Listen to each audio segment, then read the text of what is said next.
Olá, tudo bom? Na última aula discutimos as leis de Newton, lembra disso? Força resultante é igual a massa vezes a aceleração da segunda lei de Newton, extremamente importante, não é isso? Mas agora nós já conhecemos questões que envolvem força, questões que envolvem aceleração e velocidade. Então a gente pode olhar para um movimento muito sui generis no nosso mundo, no nosso universo, no nosso mundo natural, que é o movimento circular. Nós fazemos curvas, né? Toda vez que nós desviamos um obstáculo, por exemplo, fazemos pequenos arcos, pequenas curvas. Quando dobramos uma esquina com o nosso carro, também executamos um movimento curvilíneo, pelo menos um trecho, né, de um movimento curvilíneo. Se olharmos para o nosso planeta, ele executa praticamente uma órbita circular, na verdade elíptica, mas quase que uma circunferência perfeita em torno do Sol. O mesmo ocorre com a Lua em torno do nosso planeta. E isso também ocorre com os demais planetas, que, embora descrevam órbitas que são elípticas, se aproximam muito de ser órbitas circulares e muitas vezes a gente aproxima essas órbitas de circulares, tá certo? Então é um movimento bastante importante. Pense na roda gigante, pense no pneu do carro girando. Então é um movimento que realmente está ligado ao nosso dia a dia, certo? E é isso que nós vamos estudar a partir de agora. Dá uma olhadinha lá. Então, aula 11, movimento circular. Uma roda gigante, belíssima. Quem não gosta de andar de roda gigante, né? Então, bom. Então, adiante. Precisamos conhecer antes alguns conceitos importantes, embora alguns desses conceitos a gente já tenha estudado na questão do movimento retilíneo, a gente vai reaver esses conceitos aplicados ao movimento circular. Então existe o espaço angular e existe o deslocamento angular. Lembra de espaço? O espaço é o local onde o móvel ocupa naquela trajetória orientada em linha reta. Lembra quando nós estudamos o MRU, o MRUV? Nós utilizamos essas trajetórias orientadas. Agora nós temos o espaço, mas agora é o espaço angular. Afinal de contas, a gente vai medir através de ângulos. E também temos o deslocamento angular. Lembra do deslocamento linear, aquele ΔS, S menos S0? Eu vou ter agora isso com ângulos, tá? Então não é assim tão diferente esse conceito. Só que em vez de utilizar distâncias em metros, a gente vai utilizar medidas angulares, ângulos. Tudo bem? Volta lá. Então, a primeira questão importante, a primeira relação importante, é como eu posso calcular o espaço angular, ou seja, a posição de um corpo que está descrevendo uma órbita circular. Então, eu posso calcular esse S através da relação S igual a θr. Uma relação que vem lá da matemática, né, que diz que a posição sobre um arco é o ângulo descrito vezes o raio dessa trajetória, ou dessa trajetória curvilínea, ou o raio dessa circunferência, se você preferir. Dá uma olhada na figura. Então imagine, aqui está o zero, aqui seria a origem, e aqui eu tenho uma posição S, ó. Reparem que eu tenho uma posição S.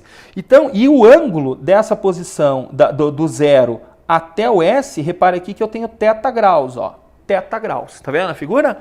Então, se eu quiser saber qual é a posição S, basta eu fazer esse θ vezes o raio da trajetória. Lembra, o raio é a distância do centro da trajetória circular até a sua periferia, até a circunferência propriamente dita, não é isso? Então esse é o raio da trajetória. Então se eu quiser saber quanto vale angularmente, qual é a posição S ocupada por ele, basta eu fazer θ vezes o R. Só que tem que tomar cuidado com um detalhezinho. Esse θ não pode estar em graus, tem que necessariamente estar em radianos. Tá certo? Deve estar necessariamente em radianos. Eu vou deixar o pessoal da matemática definir radiano para vocês, né? É um arco cuja medida é igual ao raio, certo? Mas isso eu deixo para vocês olharem depois lá na matemática. Mas deve necessariamente ser medido em radiano. O Δθ tem uma definição muito parecida do ΔS, né? O Δθ, que é o deslocamento angular, você pega o θ final e o θ inicial. Então imagine que inicialmente o corpo estivesse aqui, ó, e não na origem, como eu tinha dito agora há pouco. Imagina que ele está inicialmente aqui, certo? Você começou a estudar um movimento circular, você olhou para o corpo, ele estava naquela posição. Você pode imaginar que aqui no meio está o Sol e que aqui está a Terra. Então você olhou para a Terra, ela estava ocupando essa posição. Aí passou um tempo, a Terra veio para cá, ó. A Terra veio para essa outra posição. Ou seja, a Terra sofreu um deslocamento angular de Δθ radianos, se você preferir, né? Certo? Então, como é que você calcula esse Δθ? Você faz o θ inicial, que era o ângulo inicial da Terra contado a partir desse zero que foi escolhido aqui, até o θ que ela ocupa aqui. Né? Até o ângulo que ela ocupa ali, também medido a partir do zero. Eu vou apagar essa bagunça para você enxergar legal o que eu estou falando, certo? Ó, no início a Terra tinha θ 0 grau, depois ela andou um tanto e foi para θ final. Se você fizer o θ final menos o θ inicial, você ganha o Δθ, que a gente chama de deslocamento angular. Tranquilo? Enxergou na figura? E, obviamente, se eu olhar para essa equação de cima de novo, se eu quiser calcular o deslocamento angular, eu faço o deslocamento angular, né? Eu faço o deslocamento angular vezes o R, eu tenho o deslocamento sobre a trajetória no arco, tá certo? Então, esse deslocamento ΔS é igual ao deslocamento angular vezes o raio, tá certo? Então, o deslocamento ΔS sobre a trajetória, quanto ele andou eventualmente em metros daqui para cá, basta eu calcular o deslocamento angular, que é o Δθ, vezes o raio, lembra que isso aqui em radiano, eu vou encontrar o deslocamento na curva, o deslocamento medindo em metros sobre a trajetória circular. Tudo bem? Tranquilo? Vamos adiante. Tem mais para a gente estudar sobre isso. Velocidade angular ou frequência angular. Dá uma olhadinha para essa figura. Imagine um móvel que esteja aqui e esteja executando curvas aqui, ó. Certo? Esteja executando curvas aqui. Repare que a trajetória curvilínea dele tem um raio que aqui está dito R minúsculo, tá? Mas é o raio da trajetória. Existe um vetor ômega aqui, que é a velocidade angular ou frequência angular. Então, para calcularmos essa velocidade angular, a gente pode pensar em termos de uma volta. Então, a velocidade angular vai ser qual foi o deslocamento angular em relação ao tempo. Qual foi o deslocamento angular dele em relação ao intervalo de tempo que ele levou para descrever esse deslocamento angular. Faça uma comparação com aquilo que era linear. Lembra que velocidade era o ΔS sobre o ΔT? Só que esse ΔS era um deslocamento retilíneo que a gente estudou, né? Dividido pelo tempo eu tinha a velocidade. Agora, eu não estou mais estudando algo que é linear, eu estou estudando uma coisa que é um corpo que está fazendo curva. Então o deslocamento dele é deslocamento angular, é o Δθ, que a gente viu na figura anterior. Se eu dividir pelo intervalo de tempo que ele levou para descrever esse Δθ, eu vou calcular o que nós chamamos de velocidade angular ou frequência angular, certo? Agora eu quero que você olhe para essa equação, mas pense em uma volta. Eu quero que você continue olhando, entendendo essa equação, observando essa equação, mas eu quero que você pense em uma volta completa. Quem dá uma volta completa na trajetória circular, anda quantos graus? 360 graus. Muito bem. E em radiano? Em radiano, quem dá uma volta completa, anda quantos radianos? 2π radianos. Lembra disso? Tanto que eu posso escrever, né? Os matemáticos mostram isso pra gente, que 2π equivale a 360 graus. E aí nasce aquela relação, né? Π é igual a 180 graus. Lembra disso? Tudo bem? Então, quem dá uma volta completa anda 360 graus. Mas eu não estou usando graus aqui, eu estou usando radianos nessa física, tá certo? Porque radiano não é uma unidade, por isso que a gente usa. Então, ela não vai interferir nas relações matemáticas que eu preciso montar. Então, para uma volta completa, esse Δθ vale 2π, percebe? No lugar desse Δθ dessa equação, eu escrevi lá, ó, 2π. Certo? Porque eu estou pensando em uma volta. Quem dá uma volta anda 2π radianos. E o tempo que se leva para dar uma volta completa, nós chamamos de período. Período é o tempo que se leva para um ciclo ser completado. Então, como nós estamos pensando em volta, sempre que um corpo sai daqui e efetua uma volta completa, ele fecha um ciclo. E o tempo para se fechar um ciclo nós chamamos de período. Qual é o período da Terra em torno do Sol? 1 ano, exatamente, porque a Terra leva 1 ano para dar uma volta em torno do Sol. Qual é o período da Lua? Né? Grosso modo, 30 dias, 1 mês. Então, a Lua leva 1 mês para dar uma volta em torno da Terra, certo? Então, esse é o período do movimento lunar, tá ok? Então, é isso que eu estou mostrando ali. O tempo para se efetuar uma volta, sair dessa posição A e voltar para essa posição A, nós chamamos de período representado pela letra T, T maiúsculo, tá ok? Então, pronto, montei mais uma equação para o cálculo da velocidade angular ou frequência angular, olhando para uma volta, 2π sobre t. Então, a velocidade angular é 2π sobre t. A volta completa, o deslocamento angular completo, 2π, dividido pelo tempo de uma volta chamada período, certo? É interessante também você lembrar que frequência é o inverso do período, tá? Porque nós estamos falando aqui de frequência angular, né? Então, é importante você lembrar que frequência é o inverso do período. Só vem para mim um pouquinho aqui, ó. Olha só. Frequência é o número de eventos que ocorrem em um segundo. Não precisa ser só volta. Qualquer fenômeno que se repete no tempo ocorre tantas vezes em um segundo, por exemplo. Então isso é a frequência.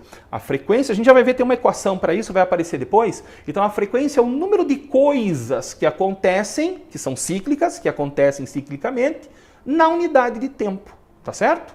Tudo bem? Então se eu corresse, né, daqui até aqui e fizesse esse movimento completo, né, eu saio daqui, venho para cá e volto para fechar o ciclo. Se eu fizer isso 100 vezes em um segundo, então a frequência do meu movimento é de 100 Hz. 100 vezes por segundo é o Hertz, né? O inverso do segundo é o Hertz. Então eu tenho uma frequência de 100 Hz. A gente já vai ver isso mais a fundo. Volta aqui para o slide.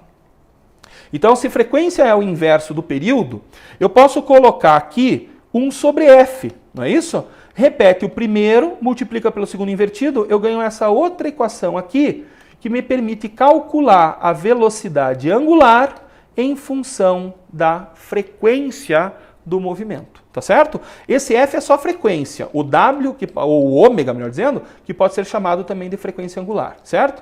Dá uma olhada nas unidades do sistema internacional. Radiano, né, por causa do 2π aqui em cima, radiano, dividido pelo período em segundos, então é o radiano por segundo, certo? Então essa é a unidade da velocidade angular. E da frequência, simplesmente F frequência, é o inverso do segundo. 1 sobre segundo, como eu falei para vocês já hoje, é o Hertz, em homenagem a um cientista, certo? Então toda vez que você vai falar qual é a frequência de um movimento, você pode usar no sistema internacional a unidade Hertz, que é o inverso do segundo. O segundo na menos 1, né? Isso aqui é igual ao segundo na menos 1, o inverso do segundo. Tudo bem, gente? Tranquilo? Vamos adiante. Ó, tá aqui a equação que eu falei para vocês da frequência. Ó, é o número de voltas. Eu falei voltas porque a gente está olhando para o movimento circular, mas na verdade é o número de coisas que acontecem num fenômeno cíclico na unidade de tempo. Então a frequência nesse caso é o número de voltas pela unidade de tempo. Então se você diz que o carro deu 20 voltas por segundo, a frequência dele é de 20 Hz. Entenderam a ideia? Se o carro deu 20 voltas por segundo, então a frequência dele é de 20 Hz. Tudo bem?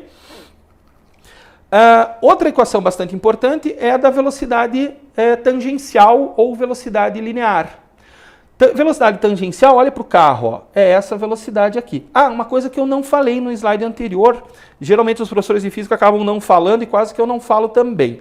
A velocidade angular é esse vetor que é dado pela regra da mão direita. Então olha só para mim aqui, ó, regra da mão direita, deixa eu voltar, olha para mim. Você usa a mão direita. Se o corpo está girando assim, o vetor velocidade angular é indicado pela orientação do dedão, certo? Então, se ele gira assim, o dedão lá no centro da trajetória tem um vetorzinho aplicado lá, certo? E está mostrando qual é a velocidade angular dele. Se ele gira para o outro lado, repare que o dedão está para baixo, certo? Então, regra da mão direita para indicar para onde, qual é a direção e qual é o sentido desse vetor. A intensidade você calcula pelas equações. A direção e o sentido você usa a mão direita para dizer, ó, ele está girando assim, então está para cima o vetor, né? Vertical para cima. Se ele está girando assim, é vertical para baixo. Tá claro? Tudo bem? Então veja que a orientação do vetor W, do vetor ômega, né, é essa orientação aqui que esse vetor está mostrando, e repare que a regra da mão direita está sendo observada. Tudo bem? Já a velocidade tangencial, ela é tangente à trajetória. Repare, ó, aqui está o carro e essa velocidade ela é tangente à trajetória. Repare que ela é tangente à trajetória, certo? Então essa é a velocidade que tangencial ou velocidade linear. Ela também pode ser determinada se você pensar em uma volta. Lembre aqui, ó, V é igual a delta S sobre delta T. Agora pense em uma volta. Quanto mede a volta desse carro em torno dessa trajetória circular? O comprimento da circunferência. Como é que calcula comprimento de circunferência? 2πr, a formulinha dos dois franceses, né? 2πr, tá aqui, ó, 2πr. Muito bem? 2πr é o comprimento, é o delta S para uma volta. Qual é o tempo como é que a gente chama o tempo para uma volta? Período, lembra? Então 2πr sobre t. Então veja que nós estamos utilizando as equações que nós aprendemos anteriormente. Nós estamos usando V igual a delta S sobre delta t. Só que o delta S para quem dá uma volta é 2πr. O tempo para se efetuar uma volta completa a gente chama de período. E o período é o inverso da frequência, lembre disso. Período é o inverso da frequência. Se você substituir aqui, repete o primeiro, multiplica pelo segundo invertido, você tem que a velocidade tangencial é 2πrf. Tudo bem? Então repare, tem uma coisa muito interessante aqui. A velocidade tangencial, ela depende do raio, ó. Percebe? Ela depende do tamanho da trajetória circular, do raio dessa trajetória circular que o corpo está descrevendo. Se você voltar e olhar para a velocidade angular, veja que ela não depende do raio. Muito interessante essa observação, certo? Muito bem.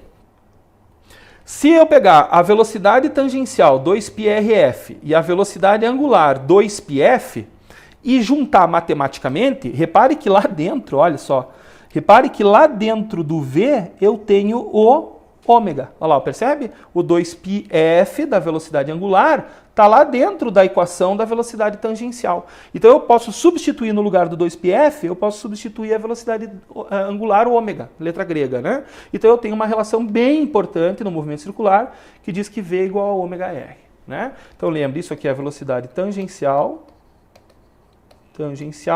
e essa é a velocidade angular. É assim que elas se relacionam, V igual a ômega R. Tranquilo? Velocidade em metros por segundo, ômega em radianos por segundo e o raio em metro. Tudo bem, gente? Adiante. Todo corpo que faz curva está sujeito a uma aceleração. Fazer curva na natureza não é uma situação natural. Um corpo que faz curva necessariamente está sujeito a uma força, gente. Todo corpo que faz curva está sob a ação de uma força resultante, chamada resultante centrípeta. Para o corpo exibir um movimento natural, ou ele está em repouso ou está em MRU, lembra? Porque nessas situações a força resultante é igual a zero. Um corpo que faz curva só faz curva porque está acelerado, porque existe força atuando sobre ele. Então não é uma situação natural, e sim uma situação forçada. Existe uma força aplicada para que o corpo consiga fazer a curva. Essa força pode ter as mais diferentes origens. Tá? Pode ser o atrito, pode ser uma força de sustentação de asas de um avião, por exemplo, mas existe sempre uma força de tração num barbante, num fio, enfim, ou de apoio, uma força normal de apoio, no caso do globo da morte, naqueles circos, né, onde as motos fazem curvas e tal. Então sempre existe uma resultante centrípeta que é uma força que está atuando das mais diferentes naturezas. Tá ok? Tudo bem? Então o que eu quero que você lembre é que existe uma força atuando em todo o corpo que faz curva, logo existe uma aceleração. Como essa força aponta sempre para o centro da trajetória, existe uma aceleração que aponta para o centro da trajetória também. Por isso nós chamamos essa aceleração de aceleração centrípeta. Então dá uma olhada aqui. A aceleração centrípeta, eu não coloquei uma figurinha, mas eu posso desenhar aqui. Ó. Imagine uma trajetória curvilínea, imagine que o corpo esteja nessa posição aqui. E aqui está o centro da trajetória. Então existe, apontando para o centro da trajetória, uma aceleração centrípeta, certo? Óbvio que se você lembra das aulas de dinâmica, das leis de Newton, você lembra que se existe uma aceleração centrípeta, existe uma força centrípeta, que é sempre paralela à aceleração. Então, claro que existe uma força aqui também, chamada força resultante centrípeta, certo? Mas eu não quero olhar agora para a força, eu quero olhar para a aceleração. Existe uma aceleração que aponta para o centro da trajetória sobre um corpo que está fazendo curva, tá certo? E essa aceleração pode ser calculada da seguinte maneira. A aceleração centrípeta é a velocidade tangencial elevada ao quadrado dividido pelo raio da trajetória. Então, a aceleração centrípeta V ao quadrado sobre R. Então, veja só, eu sei que V é igual a ômega R. Lembra da relação anterior? V igual a ômega R? Então, substitui no lugar desse V o ômega R. Então, eu tenho ômega R elevado ao quadrado dividido por R. Então, elevado ao quadrado, eu tenho que a aceleração centrípeta vai ser ômega R elevado ao quadrado, R ao quadrado, porque ele também está elevado ao quadrado, dividido por R. Eu posso simplificar esse quadrado com esse R e sobra ômega ao quadrado vezes R. Então, a aceleração centrípeta também pode ser calculada por ômega ao quadrado vezes R, certo? Então, a gente tem duas equações para calcular a aceleração centrípeta, através da velocidade tangencial ou através da velocidade angular. Tranquilo, gente? Beleza? A aceleração centrípeta, que é a aceleração que aponta para o centro da trajetória curvilínea. Tranquilo até aqui? Tudo bem? Todo corpo que faz curva está sujeito a uma aceleração centrípeta apontando lá para o centro da trajetória, certo? E paralela à aceleração centrípeta existe a força resultante centrípeta, afinal de contas existe a segunda lei de Newton, que diz que a força resultante centrípeta é igual à massa do corpo vezes a aceleração centrípeta. A aplicação da segunda lei de Newton sobre esse raciocínio, tudo bem? Voltando, vamos dar uma olhada nas transmissões possíveis em movimentos circulares. Então, transmissões do movimento circular. Existem dois tipos de transmissão. A transmissão tangencial, que a gente utiliza, por exemplo, pode-se utilizar correias. Então, repare que eu tenho duas rodas aqui, né, que nós chamamos de polias. Então, existem duas polias. E essas polias estão ligadas por uma correia. Reparem o verdinho aqui, ó, né? É uma correia que está passando por ali, certo? Ou então eu posso fazer o acoplamento tangencial pelo contato aqui, por exemplo, de engrenagens, ó. Tá vendo? Existem contatos tangenciais, daí a palavra tangencial, aqui, ó. Né? E aqui é porque a correia tangencia cada ponto da polia. E aqui é um contato tangencial mesmo, cada polia encosta na outra, ou cada roda dentada, melhor dizendo, cada engrenagem, toca a outra num ponto bem determinado, certo? Então repare o seguinte, se essa correia tivesse diferentes velocidades em cada ponto dela, ela iria arrebentar, concorda comigo? Então, cada ponto dessa polia deve necessariamente estar à mesma velocidade. Então, a periferia da polia A tem que ter a mesma velocidade da periferia da polia B, certo? Porque o que eu tenho na periferia, na parte mais afastada da polia? A correia. Então, necessariamente, essa correia está movimentando a roda A e a roda B com velocidades tangenciais iguais na periferia. Porque senão ela ia arrebentar. Então, a velocidade de A é igual à velocidade de B, que é igual à velocidade da própria correia. Então, se eu agora igualar essas velocidades das periferias da polia A e da polia B, eu ganho uma relação bem interessante. Ó. É isso que eu estou fazendo aqui. Ó. Velocidade de A é igual à velocidade de B. Tá vendo? Mas o que é a velocidade de A? O que é a velocidade de A? Não é 2πrf? Concorda comigo? Lembra da equação 2πrf? A gente viu lá atrás, nos slides anteriores. Então, eu tenho que, para a polia A, eu tenho 2π raio de A, frequência de A. Aqui saiu um F maiúsculo, mas eu gosto de escrever minúsculo, tá? Saiu um maiúsculo ali, mas tudo bem. Então, frequência de A. Velocidade de B, 2π, raio de B, vezes a frequência de B. Ora, eu posso simplificar esse 2π com esse 2π. Eu posso simplificar esses 2πs. Então, eu ganho uma relação que envolve raio e frequência. Raio AFA é igual a RB/FB. Então, o raio da polia A vezes a sua frequência é igual ao raio da polia B vezes a sua frequência. Por que isso? Porque as velocidades tangenciais devem necessariamente ser iguais. Quem garante isso? Nesse desenho aqui, quem garante isso é a correia.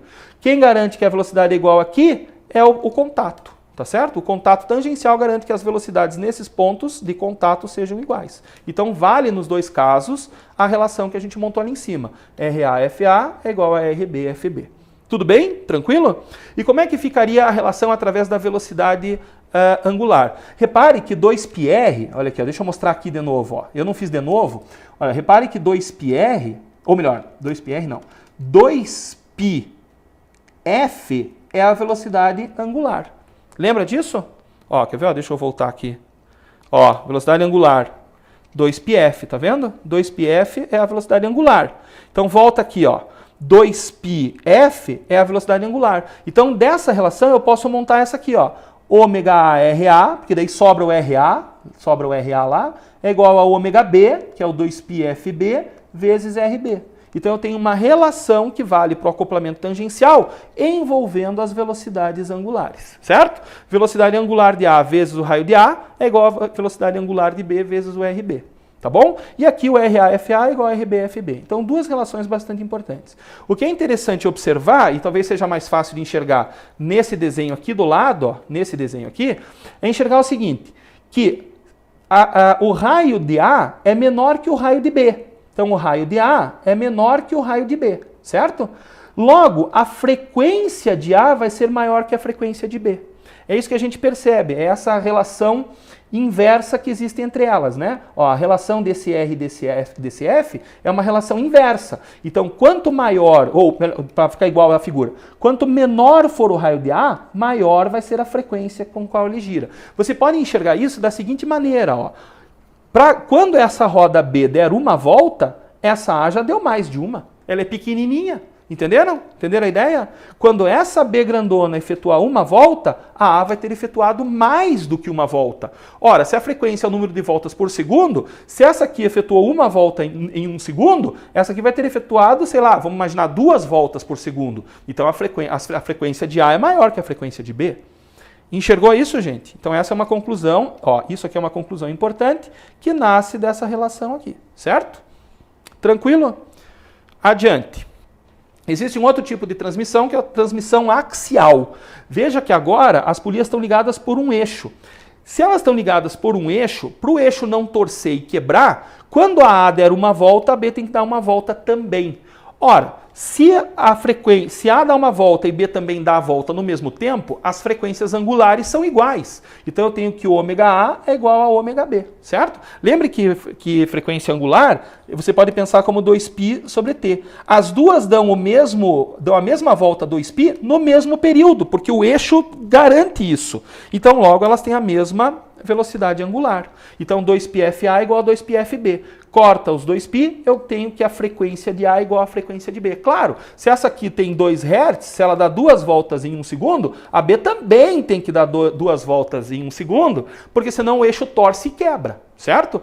E as relações de velocidades tangenciais se mantêm inalteradas em relação ao que a gente viu antes. VA, 2πRA-FA, e a velocidade de B, 2πRB-FB. Não tem o que fazer aqui. Tem que calcular a velocidade de cada uma delas, que não é igual porque depende do raio e os raios são diferentes. Certo? Tudo bem? As frequências aqui são iguais. Essas duas são iguais. Mas a velocidade A e B na periferia difere porque os raios diferem. Eles são diferentes. Tá ok? Claro que se os raios forem iguais, obviamente as velocidades tangenciais seriam iguais nesse tipo de acoplamento. Tudo bem? Porque as frequências já são iguais. Muito bem, façamos alguns exercícios. 2 discos giram sem deslizamento entre si, como se mostra na figura a seguir. A velocidade escalar no ponto X é de 2 centímetros por segundo. Então a velocidade aqui, ó, velocidade escalar ou velocidade tangencial nesse ponto é de 2 centímetros por segundo. Qual é a velocidade escalar no ponto Y? Gente, que tipo de acoplamento a gente tem aqui? O tangencial, não é isso? O acoplamento tangencial garante o quê? Que a velocidade na periferia seja a mesma. Então a velocidade de X é igual à velocidade de Y. Não é isso? Cadê a teoria? Ó, tá aqui, ó. Beleza? Tranquilo? Então as velocidades são iguais. Se a velocidade em x já é de 2 centímetros por segundo, a velocidade em y vai ser igual à velocidade em x. Então marque a letra B, porque a velocidade em y também. Mas professor, eles têm raios diferentes. Tudo bem que eles têm raios diferentes, logo eles vão ter frequências diferentes. A frequência com que gira y é maior que a frequência com que gira x.